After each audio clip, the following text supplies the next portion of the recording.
General risk disclosure. Trading financial instruments, including forex, futures, equities, commodities, and cryptocurrencies, involves significant risk of loss. Trading is not suitable for all investors, as it may result in the loss of your entire investment. Leverage, volatility, and liquidity risks are inherent in these markets. Before engaging in trading, carefully consider your financial situation, experience level, and risk tolerance. You should only invest money you can afford to lose. Forex and futures disclaimer. Trading in the forex and futures markets is highly speculative and carries a substantial risk of loss. The leverage nature of these instruments amplifies gains and losses, potentially leading to substantial financial exposure. This content complies with CFTC Rule 4.41. CFTC Rule 4.41 disclaimer. Hypothetical or simulated performance results have certain inherent limitations. Unlike an actual performance record, simulated results do not represent actual trading. Also, since the trades have not been executed, the results may have under or overcompensated for the impact, if any, of certain market factors, such as lack of liquidity. Simulated trading programs are also subject to the fact that they are designed with the benefit of hindsight. No representation is being made that any account will or is likely to achieve profits or losses similar to those shown. Equities and commodities disclaimer. Equity and commodity trading involves risks associated with market volatility, company-specific factors, and geopolitical events. While stocks and commodities may have a lower leverage factor compared to forex or futures, they can still result in substantial financial losses. Cryptocurrency disclaimer. Cryptocurrencies are speculative and highly volatile instruments.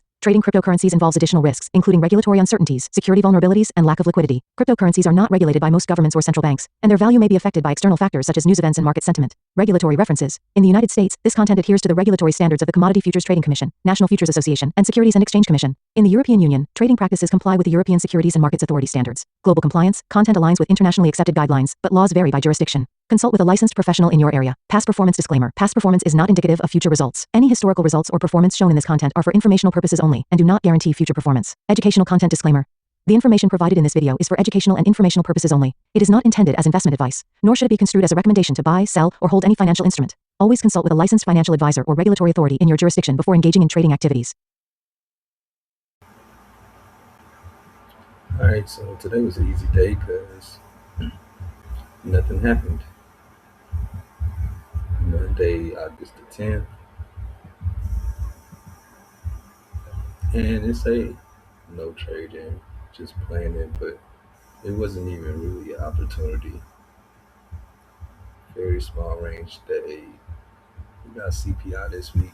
I was looking at the ICT video he dropped. He was saying how Monday and Tuesday this week can be lame, which it kind of makes sense. We did have a big expansion last week.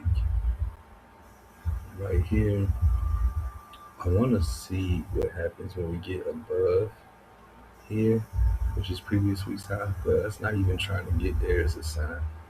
It's kind of bearish. Right here, we respected this order block, mean threshold, which is very key. We even had a somewhat expansion, but not enough to say displacement. Like this is really respected this order block. But I am looking lower. I want to see what this rejection block do.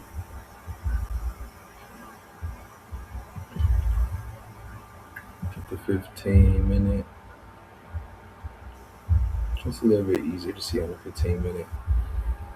My low-hanging fruit objective is regular trading hours low from Friday. And then I want to see this order block because we just bounced off of this one. And premium to discount makes sense. We can clean up some of these daily lows for really this regular trading hour low, and this week low created in electronic trading hours. But there's an order block right here, or a rejection block. See if we can bounce off of that for a buy maybe. I'm not bearish. SPX is a nothing day, just a little doji day. Here you can see we respected the order block here too. We kind of got the same level. This is more of equal lows because we got Thursday and Friday daily levels right here. So I like order pairing here. This is actually event horizon between this new week opening gap and the last new week opening gap. So event horizon sits right here. This would be beautiful for order pairing as well. It lines up with overnight session fair value gap.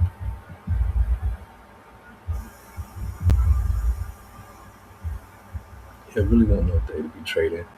You could have took this, which is textbook, in this order block, but it wasn't that exciting to me.